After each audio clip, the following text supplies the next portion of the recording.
ओम नमो भगवते वासुदेवाय नमः। 11 माता की पूजा।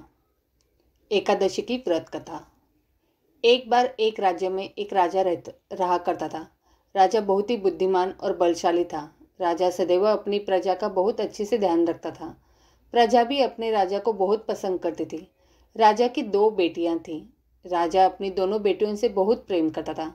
राजा की छोटी बेटी देखने में बहुत सुंदर और आकर्षक थी और राजा की बड़ी बेटी छोटी बेटी के मुकाबले थोड़ा कम सुंदर थी। राजा की छोटी बेटी 11 माता की पूजा किया करती थी और सभी लोग राजा की छोटी बेटी से बहुत प्रेम करते थे और बहुत प्रशंसा किया करते थे। राजा भी अपनी छोटी बेटी को बड़ी बेटी से अधिक प्रेम करता था, जिस कारण राजा की बड़ी बेटी को अपनी छोटी बहन से बहुत नफरत होने लगी थी। राजा की दोनों बेटियां जब बड़ी हो गई तब एक पड़ोस राज्य में रहने वाला राजकुमार राजा की बड़ी बेटी के लिए रिश्ता लेकर आया। लेकिन जैसे ही उस राजकुमार की नज़र राजा की छोटी बेटी पर पड़ी तो वह राजकुमार राजा की छोटी बेटी पर आकर्षण हो गया और उससे पहली नज़र में प्रेम कर बैठा। उस राजकुमार ने राजा की बड़ी बेटी के साथ विवाह करने से मना कर दिया और उसने राजा से कहा कि मैं आपकी छोटी बेटी से विवाह करना चाहता हूँ। जिसके बाद राजा की बड़ी बेटी यह देखकर अपनी छोटी बहन से बहुत क्रोधित हो गई और राजा की बड़ी बेटी ने अपनी छोटी बहन को अपना सबसे बड़ा दुश्मन मान लिया। राजा की बड़ी बेटी ने अपनी छोटी बहन से बदला लेने का निर्णय लिया, जिसके लिए उसने अपनी छोटी बहन को जान से मारने का प्लान बनाया। राजा की बड़ी बेटी ने अपनी छोटी बहन को मारने के लिए सबसे पहले एक लड्डू में जहर मिलाकर अपनी छोटी बहन को दे दिया और उसको लड्डू खाने के लिए कहा। लेकिन लड्डू खाने के बाद भी छोटी बहन को कुछ नहीं हुआ। बड़ी बहन यह देखकर बहुत आश्चर्यचकित हो गई, लेकिन बड़ी बहन ने हार नहीं मानी और उसने जब रात में छोटी बहन अपने कमरे में से सो रही थी तब एक मटके में सांप रखकर उसे कमरे में छोड़ दिया। लेकिन सांप भी छोटी बहन का कुछ नहीं कर पाया। जिसके बाद बड़ी बहन ने अपनी छोटी बहन से कहा कि चलो हम लोग कुएं में से पानी भरकर लाते हैं, जिसके लिए वह अपनी छोटी बहन को पानी भरने के बहाने कुएं के पास ले गई और उसने अपनी छोटी बहन को कुएं में धक्का दे दिया। लेकिन छोटी बहन को तब भी कुछ नहीं हुआ, क्योंकि हर बार 11 माता उसकी रक्षा कर रही थी और उधर बड़ी बहन अपने सारे प्रयासों के बाद असफल हो रही थी, जिससे वह बहुत क्रोधित होती जा रही थी। फिर उसने अपनी छोटी बहन के पास जाकर उससे खुद ही पूछा कि मेरी छोटी बहन, तुमको पता है भगवान ने सबकी मृत्यु एक निश्चित समय पर लिखी हुई है और कैसे तुम्हारी मृत्यु होगी, क्या यह तुम जानती हो? तब छोटी बहन ने अपनी बड़ी बहन को बताया कि हाँ, मैं तो जानती हूँ मेरी मृत्यु कैसे होगी। छोटी बहन से यह सुनकर बड़ी बहन मन ही मन बहुत प्रसन्न होने लगी और उसने अपनी छोटी बहन से कहा कि तो मुझे अपनी मृत्यु का राज बताओ। छोटी बहन ने अपनी बड़ी बहन से कहा कि मेरी मृत्यु एक तोते में है, जो तोते के गले में एक हार है, उससे मेरी मृत्यु होगी। जब तक कोई भी व्यक्ति तोते को मार कर वह हार अपने गले में पहनेगा नहीं तो मैं मूर्छित हो जाऊंगी और जैसे ही उस हार को अपने गले से उतारेगा तो मैं वापस से जीवित हो जाऊंगी।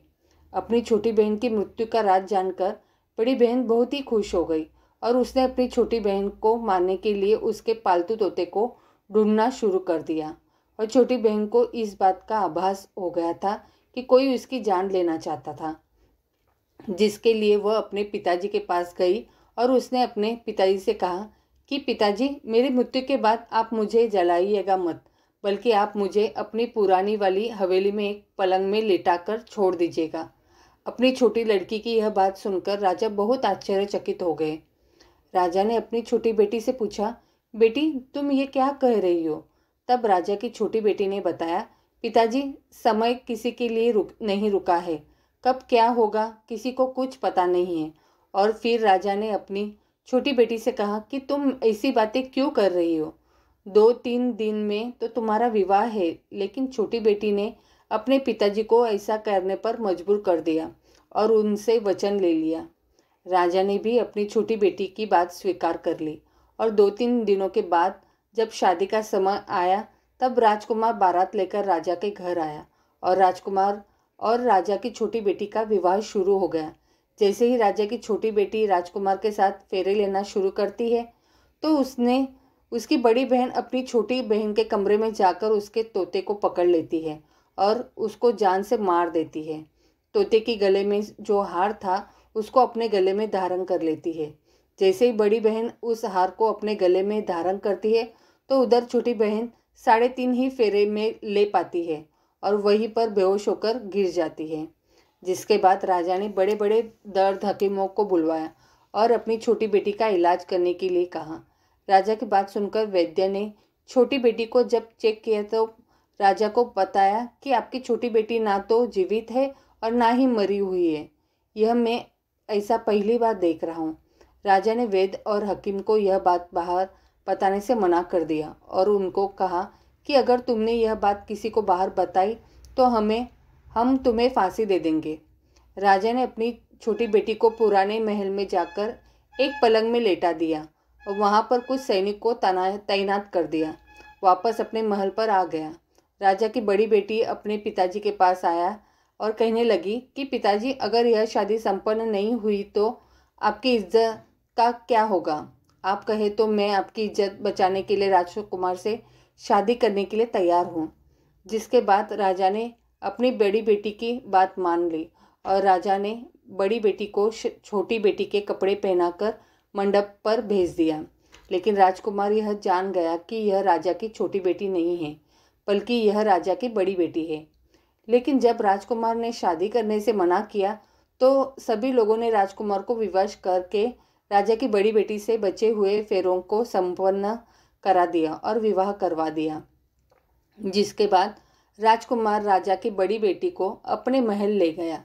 राजकुमार राजा की बड़ी बेटी से ना तो बात करता था, न ही उसको पसंद करता था और ना ही उसके आसपास भटकता था।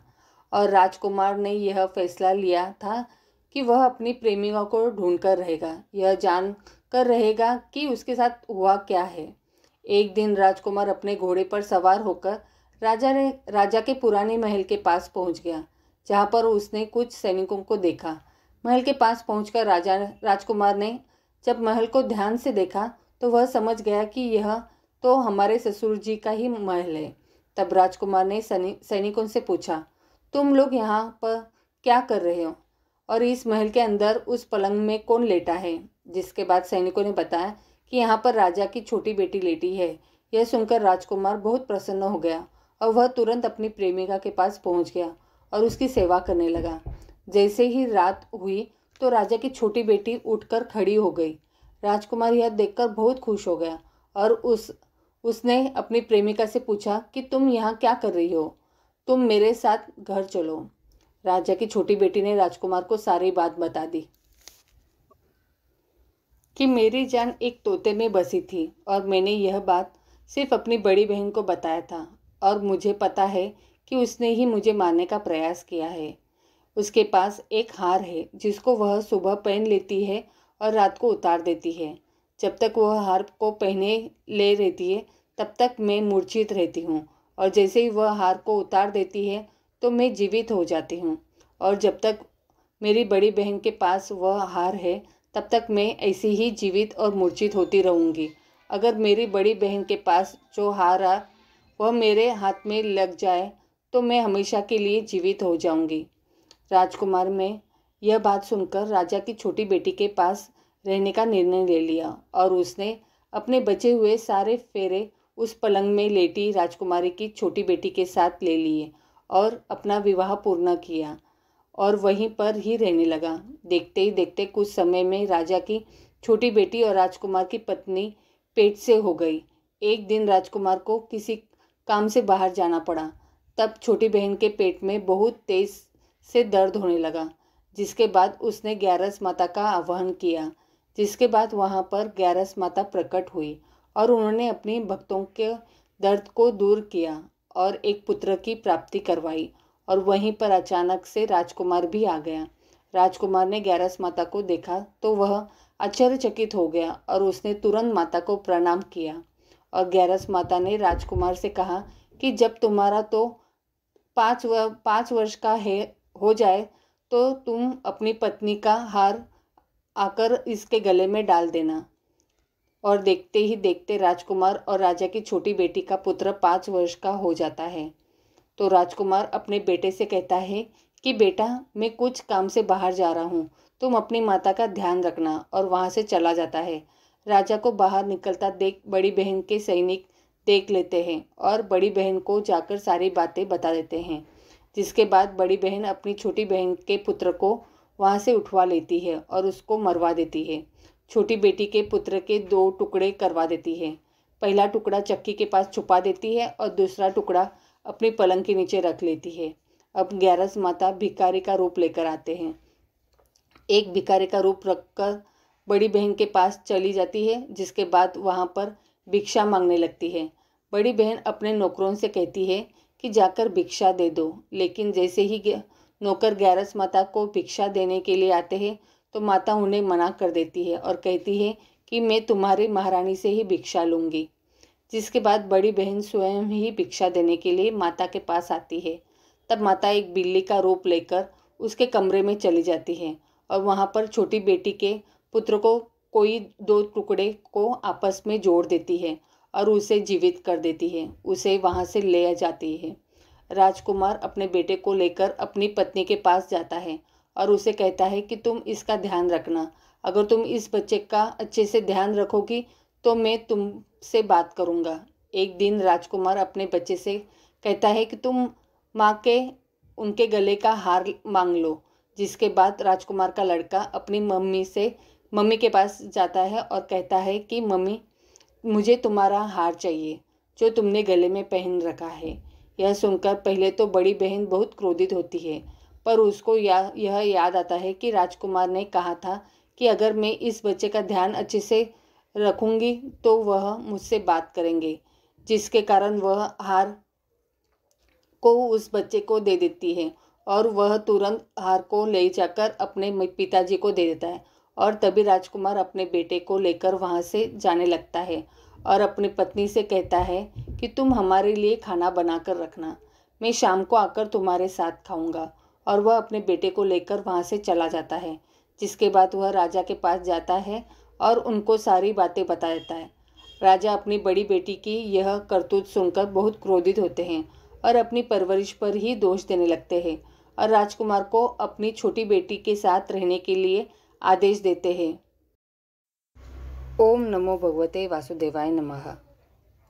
यह चालीसा विष्णु जी को प्रिय है। श्री विष्णु चालीसा का पाठ पढ़ने से वे सारे दुख दर्द को दूर करके आशीष देते हैं। श्री विष्णु चालीसा दोहा। विष्णु सुनिए विनय सेवक की चितलाए, किरत कुछ वर्णन करूँ दीजिए ज्ञान बताए। चौपाई।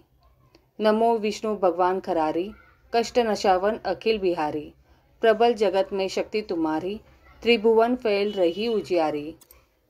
सुंदर रूप मनोहर सूरत, सरल स्वभाव मोहिनी मूरत, तन पर पीताम्बर अति सोहत, बैजंती माला मन मोहत। शंख चक्रा कर गदा बिराजे, देखत दैत्य असुर दल भाजे। सत्य धर्म मत लोभ न गाजे, काम क्रोध मत लोभ न छाजे। संत भक्त सज्जन मनोरंजन, तनुज असुर दुष्ट दलगंजन। सुख उपजाए कष्ट सब भंजन, दोष मिटाए करत जन सज्जन।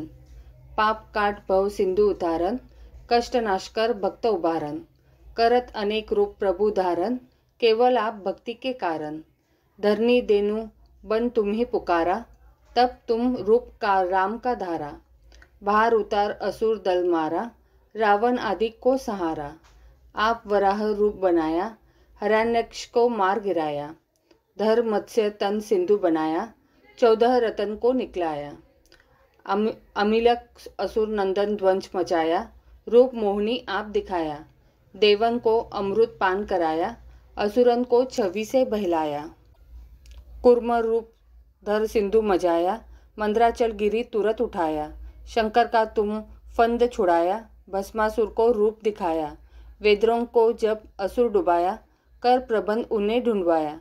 मोहित बनकर खली नचाया, उसी कर से भस्म कराया। असुर जलधर अति बदलाई, शंकर से उन किन्ह लड़ाई। हार पार शिव सकल बनाई, किन सती से छल खल जाई। सुमिरन किन तुम्हें शिवरानी, बतलाई सब विपत कहानी। तब तुम बने मुनीश्वर ज्ञानी, वृंदा की सब सुरती भुलानी। देखत तीन दनुजु सैतानी, वृंदा आए तुम्हें लपटानी। हो स्पर्श धर्म क्षति मानी, हना असुर उर शिव शैतानी। तुमने ध्रुव प्रहलाद उबारे, हिरणाकुश अधिक खल मारे। गणिका और अजामिल तारे, बहुत भक्त भव सिंधु उतारे। हरू सकल संताप हमारे, कृपा करू हरि सिरजन हारे। देखूं मैं निज दर्श तुम्हारे, दीन बंधु भक्तन हितकारे। चहत आपका सेवक दर्शन, करूँ दया अपनी मधुसूदन। जानू नहीं योग्य जप पूजन, होय यज्ञ स्तुति अनुमोदन। शील दया संतोष सुलक्षण, विदित नहीं व्रत बोध विलक्षण। करूँ आपका किस विधि पूजन, कुमति विलोक होत दुख भीषण। करूँ प्रणाम कौन विधि सुमिरन, कौन भांति में करूँ समर्पण। सूर मुनि करत सदा सेवकाई, हर्षित रहत परम गति पाई। दीन दुखित पर सदा सहाई, निज जन लावे अपनाई। पाप दोष संताप नशाओ, भव बंधन से मुक्त कराओ। सुख संपत्ति दे सुख उपजाओ, निज चरणजन का दास बनाओ। निगम सदा ये विनय सुनावे, पढ़े सुने जो जन सुख पावे। इति श्री चालीसा संपूर्णम।